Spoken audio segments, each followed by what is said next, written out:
It's Tuesday, March 15, 2022. This is the news on PBCJ. I'm Gabrielle Thompson. Coming up, strike action on the card at Caribbean Maritime University. JCF going after the money of criminals. Regionally, Bermuda suspends certification of all Russian-operated airplanes. And in sports, CPL to introduce a female tournament.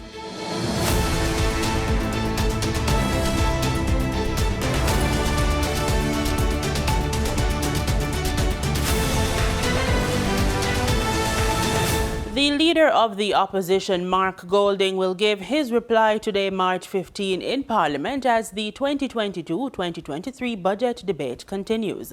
Live coverage will be on PBC Jamaica and our social media pages from 2 p.m. Industrial action is brewing at the Caribbean Maritime University. This as the main bargaining unit claims a plethora of outstanding issues. In a press release issued yesterday, the Vice President of the Bustamante Industrial Trade Union, BITU, Mr. Rudolph Thomas, stated issues such as finalizing the human resources policy, completion of negotiation of claims, fixing contractual breaches, engaging external persons to fill vacancies, among other issues. He says some issues date back 12 years.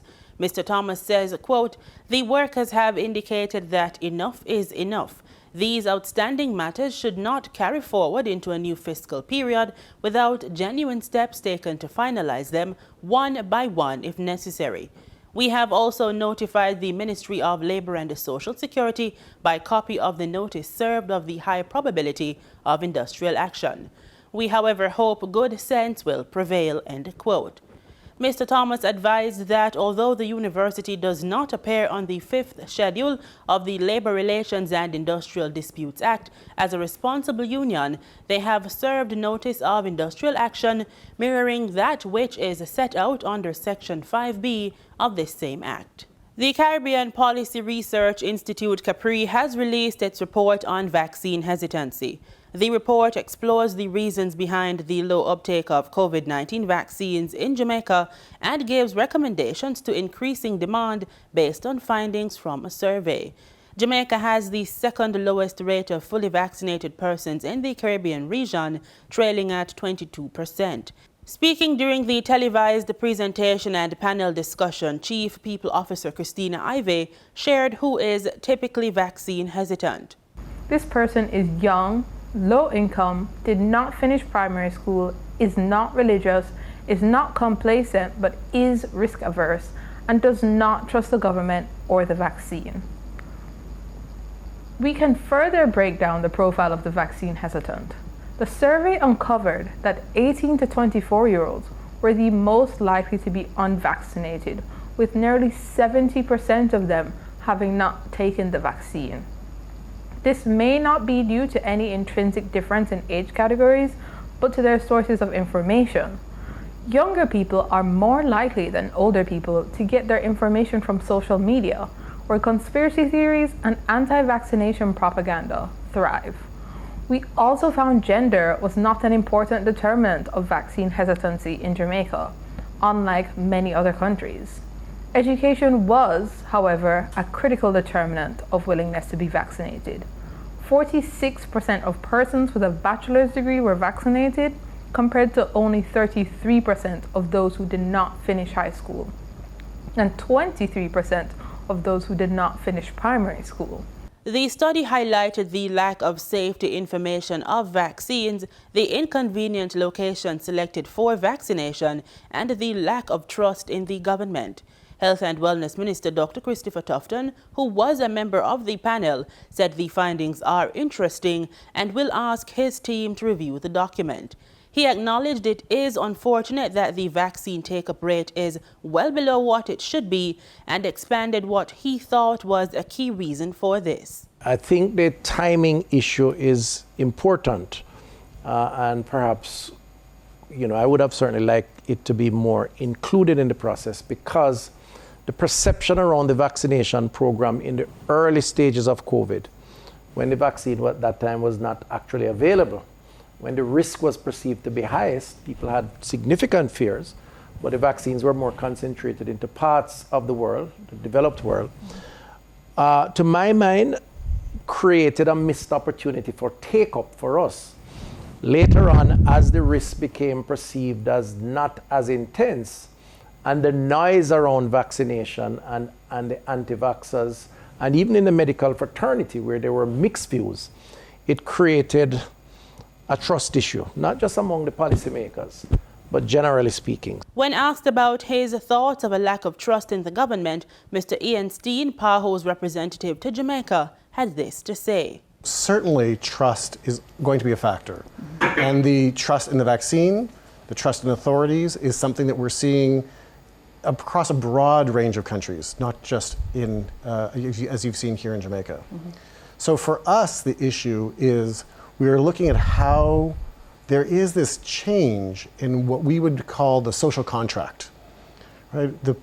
Your obligation as being a part of society is building in a part towards the public health approach.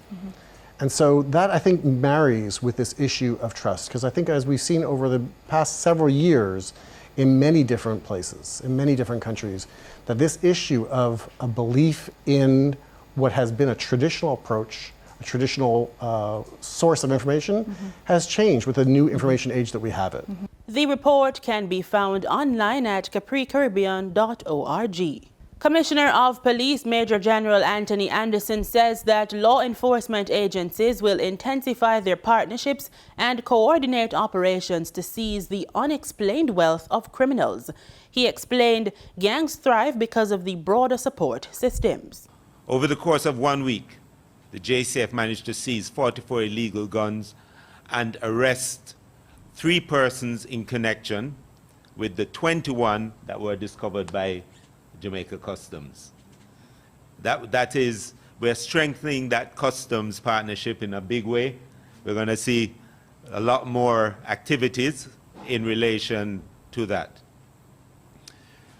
We also seized another 23 weapons off of the road, and that was in a partnership largely with the Jamaica Defense Force. We've charged 14 persons so far relating to those seizures. So it's important for the entire country to appreciate the fact that the gangs are bigger than just the gunmen who are pointing guns at people. Gangs thrive because of the broader support systems that they rely upon. Criminal organizations need money to thrive. It is the catalyst that strengthens and bolsters everything else they do. The girlfriends and mothers who collect the extortion monies, the school friends who register assets in their name, businesses that knowingly help them launder money, the family members and friends who try to clear the illegal weapons and ammunition. All of them are part of the gang, and all of them are our target. He said the forfeiture of the proceeds of crime is critical in permanently dismantling criminal organizations. The criminals we are dealing with are not poor, unattached youth who are hungry and destitute. Far from it. These are men and women who have made a conscious decision to pursue a life of crime and violence.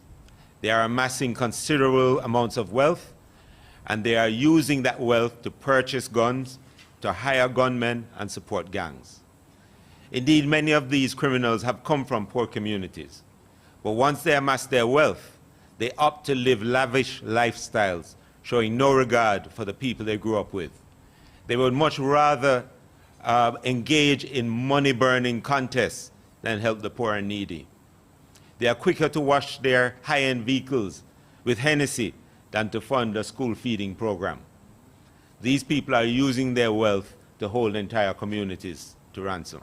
The commissioner was speaking at a digital press conference recently held in partnership with the Financial Investigations Division, Jamaica Customs Agency, and the Major Organized Crime and Anti-Corruption Agency. The Chief of Police made a plea once again to the wider public to support the work done by these agencies. You, the public, can support the strengthened partnership. We all can improve collaboration, and if you see something, say something. If you know something, share it. Criminals thrive when good people make the decision to do nothing. So we are going after the money, but we feel free to direct us as to where to find it. Prime Minister Andrew Holness says his government will be scaling up the new social housing program, NSHP, to provide 10 units per constituency starting in the 2023-2024 fiscal year. This will double the current construction of 5 units being provided across the island annually. The Prime Minister says the NSHP will be utilizing $500 million in the 2022-2023 budget to provide 315 houses to families. He expects help to also come through private sector support. We have gotten some indication that persons want the help from the private sector. We are working out that modality. We have gotten some support from the NHT, and we'll see how that works. So we're targeting to have about $2 billion of resources eventually that will be just focused on treating with housing situations like Miss Mary, Young Delano, and others that we see from time to time. Mr. Holness was speaking on Friday as he handed over a $2.8 million one-bedroom unit to 83-year-old Mary Gentles at Miketown in northwest Manchester. Time now for the latest market updates in the Business Report with Danita Rodney.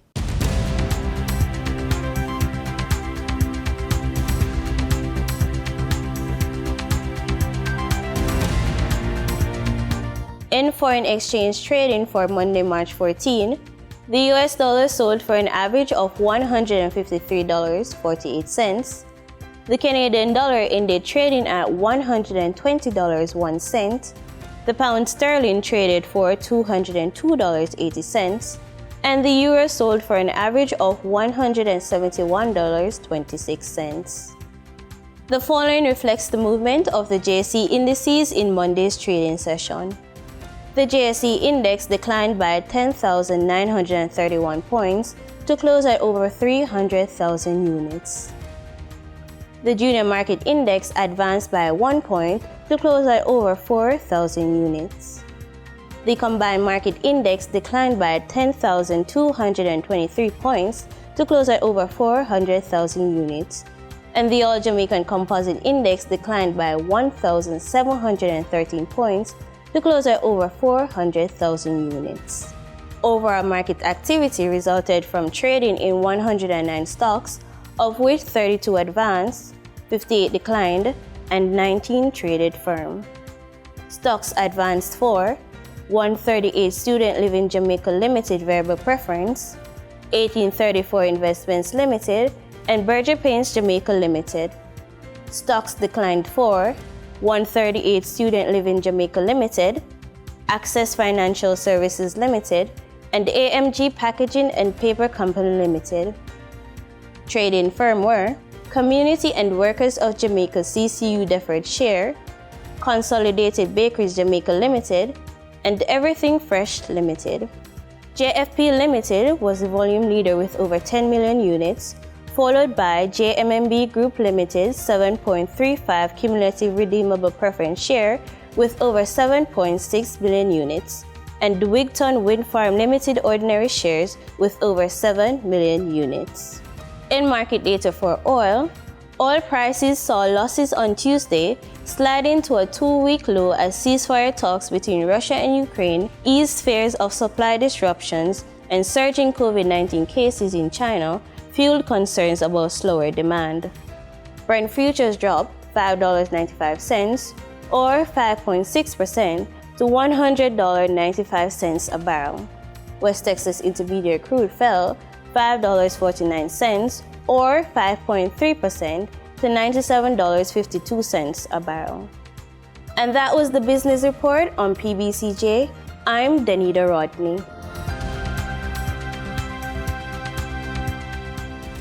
In regional news, the Davis administration in the Bahamas says it will keep its pre-election promise and deliver legislation to replace the Bahamas' minimum wage with a livable wage. According to Labor and Immigration Minister Keith Bell, the legislation is nearing completion. Jasmine Brown of Our News tells us more. With inflation putting a pinch on the pockets of residents, the Labor and Immigration Minister says establishing a livable wage is now more important than ever. Bell telling reporters on the sidelines of an LJM Maritime Academy open house event that it is a priority for the Davis administration. Obviously, what persons take home at the end of the day, it really weighs heavily. It's very significant. Come on, I can't overemphasize that enough. And so that is one of our major things that we hope to achieve in this administration, the elimination of minimum wage and the implementation of a livable wage. In its blueprint for change, the PLP pledged to raise the minimum wage from $210 to $250 and introduce a livable wage. The promise was one of many that helped usher the Davis administration into government as the Bahamas face its worst economic crisis in modern history, brought on by the COVID-19 pandemic and Hurricane Dorian. Bell says the process to get it done has already started, and he is currently awaiting recommendations from the National Tripartite Council, which are expected in the next 2 weeks. Once we get those, the paper will then go to cabinet. There has to be widespread consultation, as you'd appreciate, with both the public and private sector, particularly our private sector industry, in terms of where we're going to go with it. And then once we get that, we will then come back and make a determination as to how we will proceed. When it comes to what the National Tripartite Council is taking into account for its recommendations, Acting Director of Labor Robert Farquharson says there will be several factors. Farquharson says they include the cost of living, the retail price index, inflation, and a regional comparison on minimum wage. We are committed to doing the necessary research, and I am confident that in the very, very near future, a recommendation will be sent to the government for an increase in the minimum wage. I am unable to say the time frame for it because that's a decision of the cabinet.